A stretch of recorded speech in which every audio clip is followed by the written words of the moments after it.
Ya, puji Tuhan, kami senang sekali Ibu bisa hadir dan mau berbagi kesaksian kepada semua teman-teman yang sudah menunggu kita pada malam hari ini.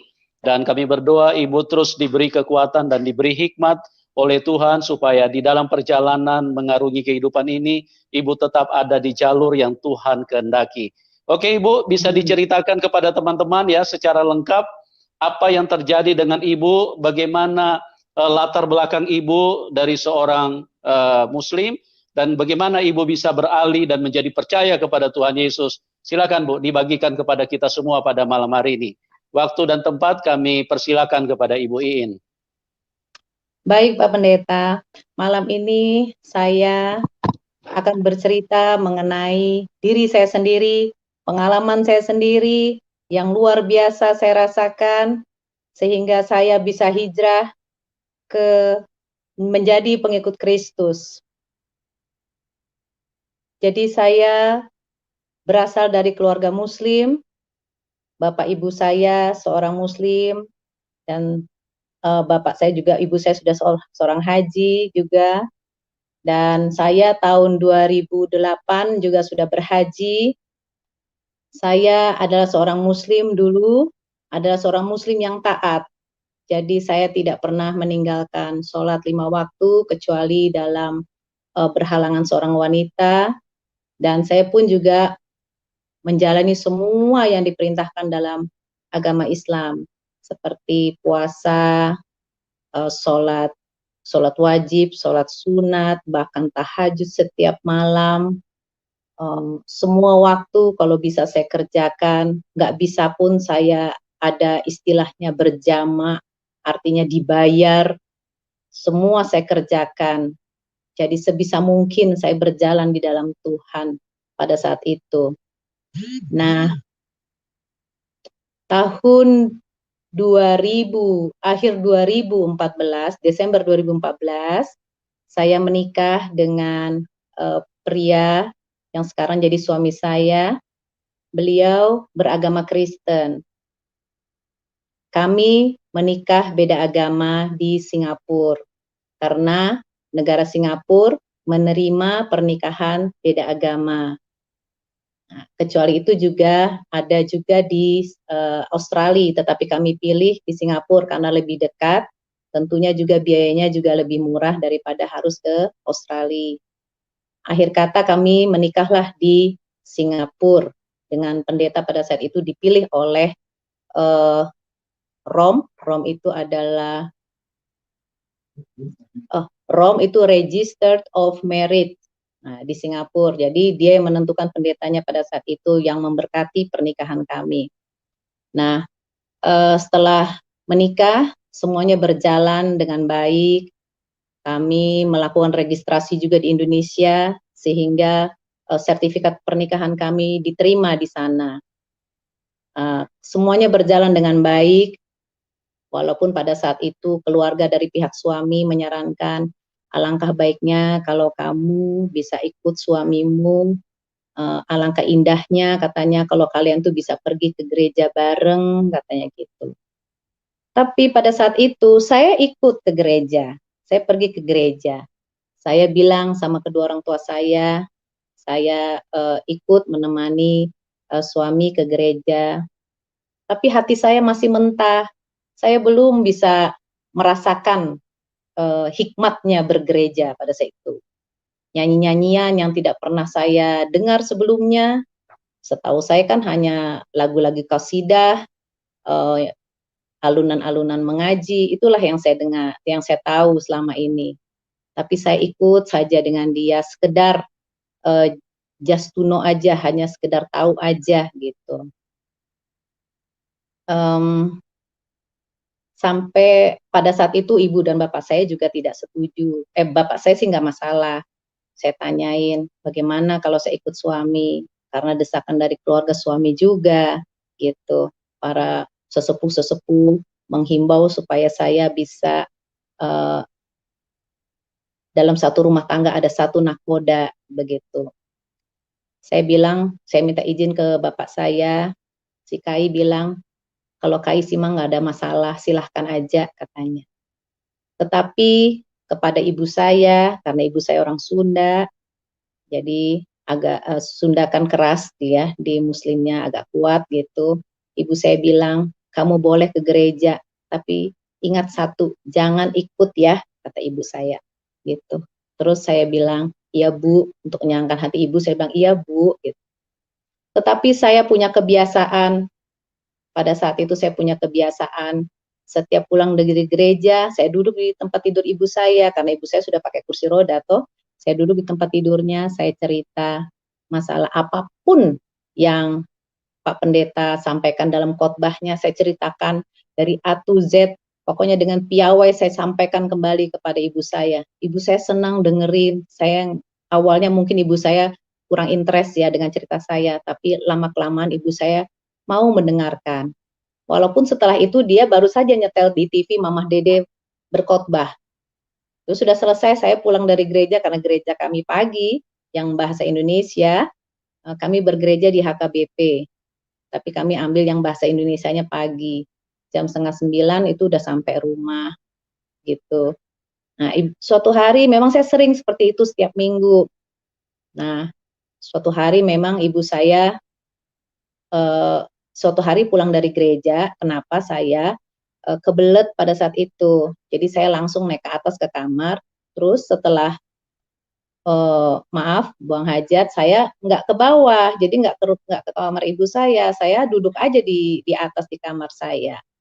Sampainya ibu saya manggil, ibu saya coba Iin ke sini, katanya kenapa dipanggil, ada apa ya gitu. Begitu di kamar, saya cerita sama ya bukan saya cerita, saya duduk, ada apa Bu? Terus ibu saya bilang begini, cobain apa tadi Pak Pendeta ngomong apa tadi di khotbahnya. Aduh, langsung luluh hati saya. Terima kasih Tuhan, ini awal yang baik. Saya pikir ibu saya ini sudah mengizinkan saya untuk boleh ikut ke suami saya, ikut dengan suami saya menjadi Kristen. Nah, sampai tanggal Juli tanggal 27 Juli 2015 itu saya diadati. Artinya saya diberi marga oleh keluarga suami dan saya dibaptis. Dibaptis pada saat itu. Nah, setelah dibaptis, tapi hati saya ini masih belum sepenuhnya ke Kristus. Saya masih mau ambil wudhu pada saat saya dengar azan gitu. Saya mau ngambil mukena saya untuk pakai mukena untuk sholat gitu. Terus di depan suami tentunya saya menyimpan itu semua. Tapi kalau suami nggak ada, saya lakukan itu lagi gitu. Tapi pada akhirnya saya mulai pelan-pelan meninggalkan. Nah, pada saat itu memang belum sepenuhnya hati ini kepada Kristus. Jadi kalau saya bicara dengan suami saya bilang, Tuhan Yesus, itu hati saya udah ngenyek hati saya. Nabi Isa kok dipanggil Tuhan gitu. Hati itu selalu begitu. Nabi Isa kok dipanggil Tuhan gitu. Karena kan saya dari kecil ajarannya seperti itu. Jadi belum mengenal sosok Yesus siapa sebenarnya. Walaupun saya mengaji, setiap tahun saya hatam Al-Quran sejak gadis. Kalau sudah bulan puasa itu saya kebut Al-Quran tuh biar hatam sehari sebelum Lebaran. Karena membaca Al-Quran dalam Islam itu berpahala. Jadi saya kejar itu yang namanya pahala. Termasuk sholat, puasa, sholat sunat, apa saja. Itu berpahala itu yang saya kejar. Begitu Pak Pendeta. Nah, Iya Bu. Silakan Bu dilanjutkan. Saya selalu mengenyek kalau suami saya mengatakan Tuhan Yesus. Dalam hati saya ini selalu saya menentang itu. Saya nggak terima banget dibilang Tuhan, sementara Tuhan itu bagi saya adalah Tuhan Esa yang satu, begitu aja. Nah, suatu hari, jadi maaf Pak Pendeta, 6 bulan setelah saya dibaptis, hati saya belum kepada Kristus. Walaupun jiwa dan diri saya ini sudah dibaptis oleh pendeta pada saat saya dibaptis. Nah, suatu hari malam saya bermimpi. Karena saya selalu mengeluhkan kepada Tuhan, Tuhan, saya ini berada di mana? Keputusan apa yang harus saya ambil? Saya sudah dibaptis, Tuhan. Kalau ini dikatakan pengkhianatan kepadamu, maafkan saya. Tapi tolonglah saya. Kaki kanan saya sudah dibaptis. Kaki kiri saya ini masih ingin melakukan apa kebiasaan saya dari lahir sejak sampai dengan saat itu. Kemudian itu yang selalu saya gumulkan setiap hari, setiap malam, selalu saya minta pada Tuhan, harus kemana saya ini, tolong Tuhan. Suatu hari saya bermimpi. Dalam mimpi itu, di ruangan yang gelap, saya berdua dengan seseorang yang saya melihat wajahnya. Walaupun remang-remang saya melihat wajahnya. Ini kan wajah seperti yang saya lihat di gereja. Ini kan wajah yang sering saya lihat juga di internet kalau saya melihat siapa sosok Yesus. Semua orang juga pasti tahu ya bagaimana rupanya. Kemudian saya lihat terus, luar biasa orang ini, tapi dia diem aja. Dia cuma diem dalam itu. Kemudian pintu di belakang saya, pintu gerbang di sebelah kanan saya terbuka, bung, lebar. Cahaya masuk, cus, terang, menyinari wajahnya. Jadi semakin jelas saya melihat wajahnya. Oh iya ya, itu Yesus ya, yang selama ini saya ragu-ragukan dia. Yang selama ini dipuji-puji sama suami saya, Tuhan Yesus, ini dia. Dia ada di depan saya. Terus masuk orang dari pintu gerbang di sebelah kanan saya, masuk. Orang berbaris dengan baju putih.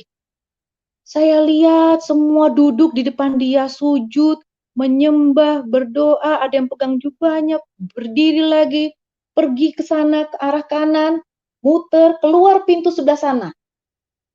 Pintu sebelah sana juga terbuka, bercahaya, keluar, satu-satu, begitu terus, Mas. Dan saya lihatin orang ini, satu pun enggak, saya kenal nih orang ini. Tapi kenapa dia begitu ya? Nah, terus eling saya mikir Pak Pendeta, ini mungkin yang dikatakan Yesus. Ini dia begitu disembah sama orang, dipuja orang di sini. Akhirnya saya mengangkat tangan saya pegang itu jubahnya Yesus yang ada di depan saya. Saya mikir, orang lain harus jalan untuk menuju ke dia, sementara saya sudah duduk di sebelahnya dia. Akhirnya saya angkat tangan saya pegang jubahnya, saya terbangun seketika itu juga. Dan saya bangun, saya kaget. Ternyata malam saya lihat jam 1:30 malam. Saya bangunin suami saya. Suami saya bilang, malah saya diledekin lagi. Kata suami saya, gila kamu, katanya. Saya lahir Kristen aja, belum pernah saya mimpi Yesus. Dia berharap aja mau mimpiin bapaknya yang sudah meninggal, itu belum pernah. Apalagi mimpiin Yesus. Jadi saya bilang, benar, saya mimpi, saya lihat Yesus. Saya pegang jubahnya, saya bilang gitu. Saya tersungkur di situ. Tapi saya terbangun. Terus suami saya malah tidur lagi, ngorok. Akhirnya saya mikir terus mimpi saya itu. Sampai saya gemeteran. Apa artinya Tuhan ini begini? Apa maksudnya? Lama sekali saya memikirkan itu. Sampai subuh. Akhirnya saya mendapat jawabannya. Setelah itu, kok mulut saya piawai untuk mengatakan, enteng banget sama Tuhan Yesus. Tuhan, maafkan saya Tuhan. Mungkin kau mau menunjukkan kepada saya, inilah aku. Kau sudah saya selamatkan, inilah aku. Kau lihat begitu banyak manusia menyembahku. Kenapa kamu yang sudah saya selamatkan masih ragu? Itu yang mau disampaikan. Itu yang saya ambil. Saya menangis, Pak Pendeta. Saya memohon ampun kalau selama ini saya ngenyek Tuhan Yesus. Benar. Sejak itu saya mengaku salah. Saya setiap berdoa saya selalu memaafkan saya Tuhan. Mungkin dosa terbesar saya adalah saya tidak mengakuimu. Namun setelah itu Pak Pendeta, saya mengakui Tuhan Yesus. Saya belajar Alkitab yang ditaruh suami saya di meja, saya baca. Saya baca semampu saya, walaupun saya nggak mudeng pada saat itu, saya baca aja. Terus saya melihat pada saat itu semua pintu terbuka, meruncing ke arah Tuhan Yesus. Ada berita ada pemberitahuan di gereja kalau dibuka sekolah Alkitab perempuan yang pertama oleh HKBP Jakarta, Distrik Jakarta. Saya langsung bilang sama suami saya di sebelah, saya mau sekolah ini, saya bilang begitu. Dan itu saya senang sekali. Suami saya walaupun nggak tahu pergumulan saya, kenapa beliau langsung mengizinkan? Silahkan, katanya begitu.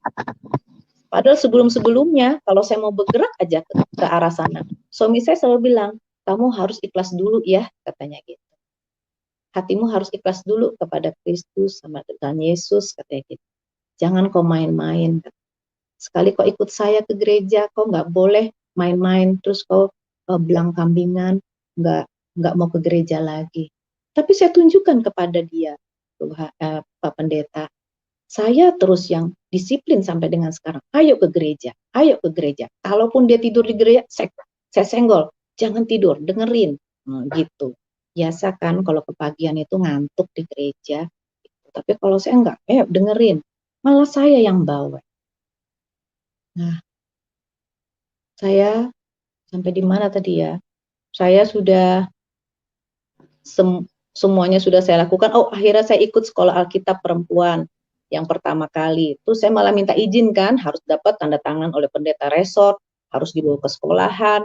Saya pada saat itu pendeta saya Sianturi, Pak Sianturi, Haposan Sianturi. Saya minta izin sama Pak Pendeta, saya mohon ini, tolong diizinkan saya minta tanda tangan Pak Pendeta. Pak Pendeta bilang begini kepada saya, Bu, katanya, di sana itu sekolah Alkitab ini, bahasa pengantarnya bahasa Batak loh Bu, Ibu kan nggak ngerti. Wah, saya kayak digempor, tapi saya tenang-tenang aja. Apa-apa Pak, saya maju aja, dia bilang begitu. Ternyata Pak Pendeta, dalam perjalanannya saya bersekolah di sekolah Alkitab itu luar biasa. Itu yang membawa saya mengerti, memahami Alkitab dengan baik. Dosen-dosennya mengajarkannya dengan baik. Memang bahasa yang disampaikan bahasa Batak dan bahasa Indonesia, tapi lebih banyak bahasa Indonesia. Dan mereka semua menghargai saya yang tidak mengerti bahasa Batak. Walaupun saya kadang-kadang jadi lelucon di kelas, tidak masalah. Yang penting saya mau cari itu makna ilmu mengenai Tuhan Yesus. Sampai sekarang, dan di tahun pertama saya sekolah di sana, puji Tuhan saya mendapat peringkat terbaik pada saat itu juga berkat Pendeta Kotler pada saat itu yang memperkenalkan saya sehingga saya dapat bersaksi, dipanggil oleh Pak Preses, Pak Pendeta Midian Sirait. Saya dipanggil ke depan dan saya cerita dengan piawai semua kesaksian saya. Saya berasal dari Muslim, saya beralih, saya murtad dari Muslim, saya masuk Kristen, itu karena saya ditegur oleh Tuhan Yesus, saya mimpi ketemu beliau, 180 derajat saya berubah, dan saya tunjukkan kalau dulu saya adalah Muslim yang taat, sekarang pun saya adalah Kristiani yang taat. Haleluya. Sampai dengan sekarang. Tahun 2000, saya sekolah Alkitab sampai 2019, saya tamat dari sana 3 tahun, dan kemudian saya lanjutkan lagi sekolah. Saya juga minta izin dengan suami, dan suami saya senang sekali. Saya ambil lagi sekolah teologi di STT Periago saat ini. Tahun depan diharapkan sudah selesai. Saya bersyukur sekali. Pendeta semua meruncing ke arah Tuhan. Boleh orang mengatakan apa saja mengenai saya, karena saya murtad. Tapi semua saya jalani, dan tidak satu pun ada yang terjadi pada diri saya, karena saya yakin saya berjalan di jalan Tuhan. Saya hidup bersama Tuhan, maka saya dilindungi oleh Tuhan. Haleluya. Untuk itu, sekian dulu cerita dari saya. Mungkin masih banyak lagi yang belum saya bisa sampaikan, tapi biar Pak Pendeta tanya dulu ke saya, nanti saya jawab. Oke, baik Bu. Ya, luar biasa ya. Jadi setiap orang yang mencari kebenaran pasti akan ketemu dengan kebenaran. Karena dia Tuhan yang Amin. hidup, dia Tuhan yang nyata, dia Tuhan yang real. Jadi dia mengerti semua yang ada di dalam pikiran manusia. Ya, dia bukan Tuhan yang dihalusinasikan. Dia Iya, bukan Tuhan ilusi. Dia bukan Tuhan yang didongengkan, tapi dia benar-benar Tuhan yang benar, Tuhan yang asli. Jika setiap manusia mau mempertanyakan, mau mencari kebenaran itu dengan sungguh-sungguh, saya yakin 100% Anda akan ketemu dengan Tuhan. Tapi kalau Anda terus hidup, manusia terus hidup dengan membenarkan dirinya, merasa dirinya sudah benar dan tidak perlu Tuhan, tidak perlu juru selamat, nah orang-orang seperti itu tidak akan pernah berjumpa dengan Tuhan. Karena merasa pandai, merasa pintar, terputus-putus. iya, merasa mengerti tentang kebaikan. Nah, inilah orang-orang yang tidak akan ketemu dengan Tuhan. Ibu Iin bisa dengar suara saya? Bisa dengar Ibu suara saya? Ibu Iin? Halo? Ibu Iin? Ya. Bu Iin bisa dengar suara saya? Halo? Ya, ini kelihatan lagi ada gangguan sih.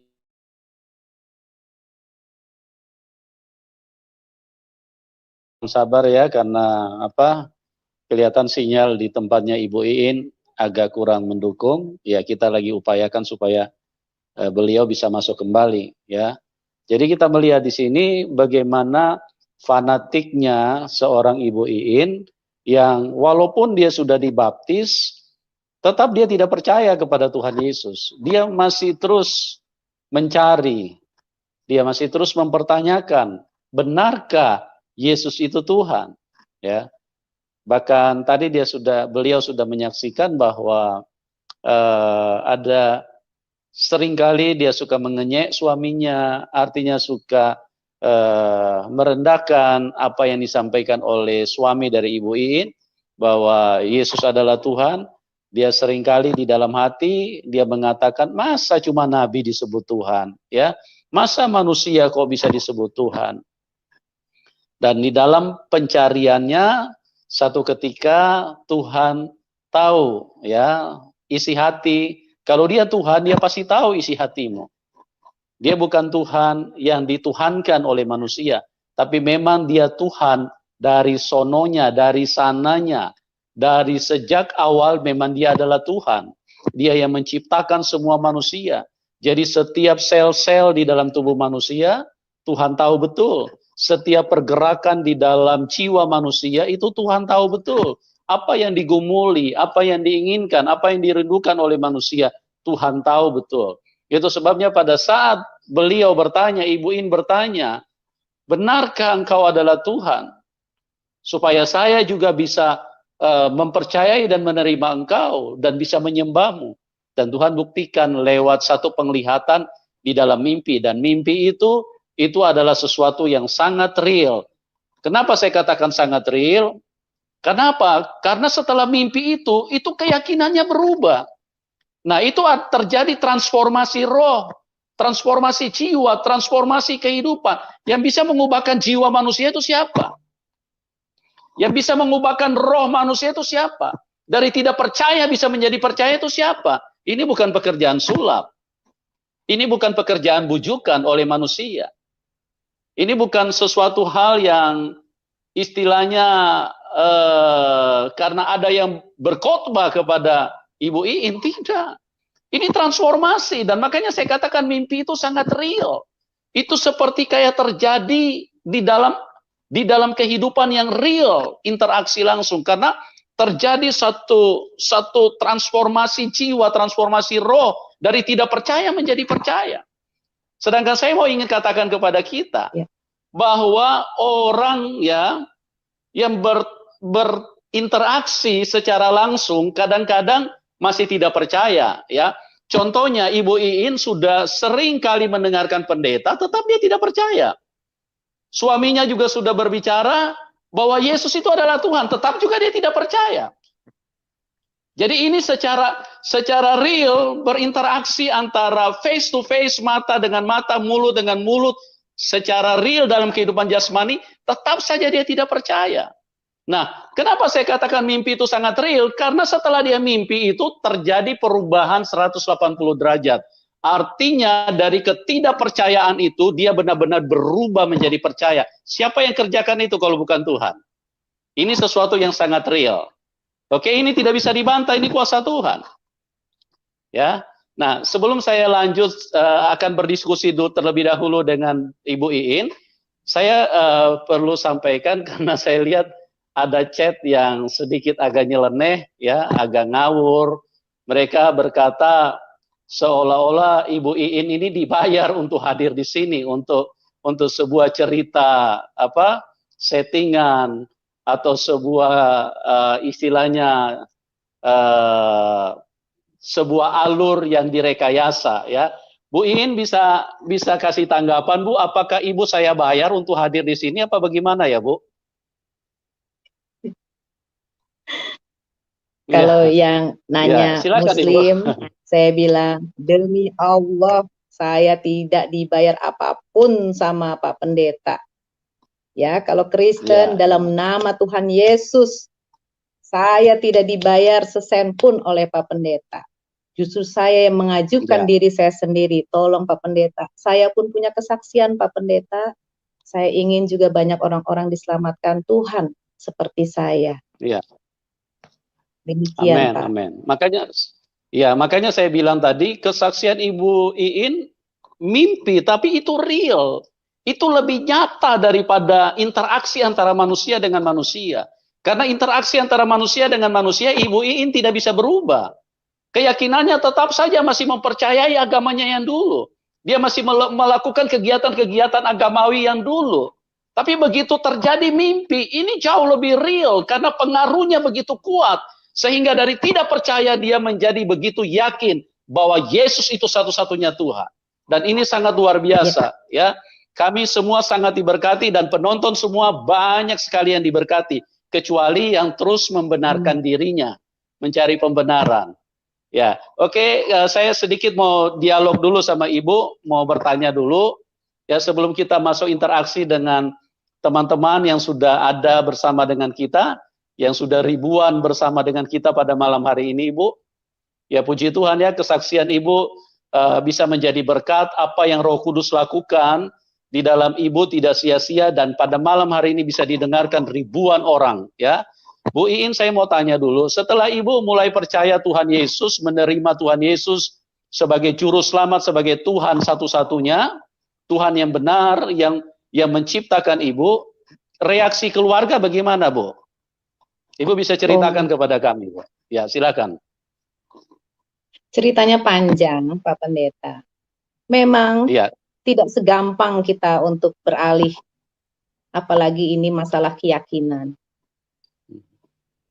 Wah, keluarga saya, kalau di Islam itu mengatakan, seseorang kalau sudah murtad atau murtadin dianggap sudah mati. Jadi saya terima itu, dan benar, keluarga saya semua menjauhi saya. Yang dulunya baik, selalu nelpon saya untuk bertanya kabar, dan ini nyep, semua nggak ada lagi. Kecuali saudara-saudara kandung saya sendiri. Jadi banyak sekali yang tidak suka dengan saya, termasuk juga tetangga-tetangga saya. Mereka pada bilang, itu Bu Haji murtad. Ada Bu Haji murtad itu, Bu Iin tuh murtad. Begitu. Jadi saya dianggapnya pertama, dia bilang, kalau murtad itu akan memasukkan orang tua ke dalam neraka. Yang kedua sudah dianggap mati. Yang ketiga ada yang bilang usahanya sebentar lagi kita lihat aja. Sebentar lagi juga dia akan jatuh dan sakit segala macam. Tapi Pak Pendeta, karena saya hidup bersama Tuhan, saya selalu ingin, malah saya merindukan terus untuk dekat dengan Tuhan. Puji Tuhan, rezeki dibuka lebar. semua Pak Pendeta, tetangga-tetangga yang tadinya anti banget dengan saya, kalau ngeliat saya seperti ngelihat hantu, buru-buru masuk ke dalam rumah. Saya kadang-kadang sakit hati, tapi saya bilang, Tuhan maafkan saya Tuhan, kalau saya menyakiti perasaannya. Malah saya doakan seperti yang Tuhan Yesus ajarkan, doakan kebaikan atas musuh-musuhmu yang tidak suka dengan kamu. Saya doakan Tuhan berkati dia, Tuhan, keluarganya Tuhan. Jadi saya lewat di depan rumah siapa saja, saya tetap menyapa semua orang yang saya lihat. Kecuali mereka yang tidak mau disapa, mereka buru-buru masuk. Tidak masalah, tapi puji Tuhan Pak Pendeta, sekarang semuanya baik kepada saya. Kalau Natalan itu yang datang ke rumah banyak sekali. Saya bersyukur, berterima kasih pada Tuhan. Kalau semua itu doa kita didengar oleh Tuhan. Amen. Asalkan kita punya hati yang baik, kasih seperti Kristus, luar biasa, tidak ada hukum yang tertinggi dan terhebat daripada hukum Tuhan, yaitu kasih. Amin. Amin. Kita hanya punya itu, Pak Pendeta. Semua baik. Keluarga Amen. juga begitu. Saya Puji sekarang tetap menyalurkan berkat, kalaupun ada saya berkat, saya bagi kepada keluarga saya. Karena keluarga saya juga bukanlah keluarga yang berada, mereka juga butuh bantuan, sedikit banyak, kita tetap jadi saluran berkat. Kalaupun juga pulang ke kampung, diminta berdoa, saya dan suami saya, bahkan lebih sering suami saya membawa doa dalam doa Kristen, mereka mendengarkan dengan penuh hikmat, bahkan sambil menangis. Demikian Pak Pendeta. Ya, haleluya. Ya, itulah satu bukti bahwa Tuhan benar-benar hadir di dalam hidup seorang manusia. Ya, kenapa? Karena kasihnya berubah. Dia semakin mengasihi orang-orang lain sesamanya, sehingga kita perhatikan tadi, sekalipun dibenci, sekalipun dienyek, sekalipun mungkin diolok-olok, sekalipun mungkin difitnah atau tidak disukai, karena kasih, karena Tuhan yang benar itu hadir di dalam hidup daripada Ibu Iin, makanya dia bereaksinya dengan kasih.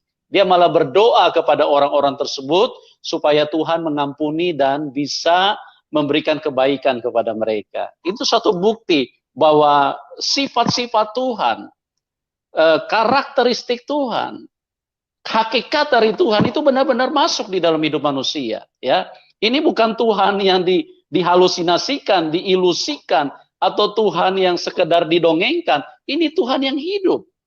Terjadi perubahan yang luar biasa di dalam hidup Ibu Iin. Kasihnya makin berlimpah-limpah. Dia mengasihi sesama, bahkan kerinduannya, dia terus ingin berbuat baik kepada banyak orang. Ya, ini luar biasa. Tuhan Yesus adalah Tuhan yang sangat nyata. Oke, Bu Iin, mungkin Ibu bisa cerita lebih lanjut sebelum kita berinteraksi dengan teman-teman.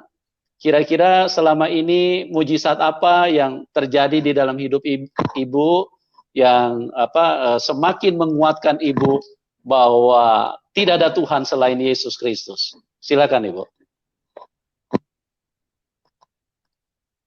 Ya, saya dikuatkan dari Alkitab, dari Yohanes, biasa Yohanes yang terkenal itu ada Yohanes 14 ayat 6 yang mengatakan bahwasannya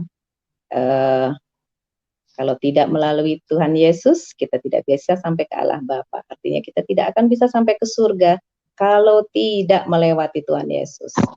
Jadi kalau kita sudah tahu jalan kebenaran dan hidup, ya untuk apa lagi kita berpikir setengah-setengah atau berpikir macam-macam? Fokuskan aja diri kita kepada keselamatan ini. Iya.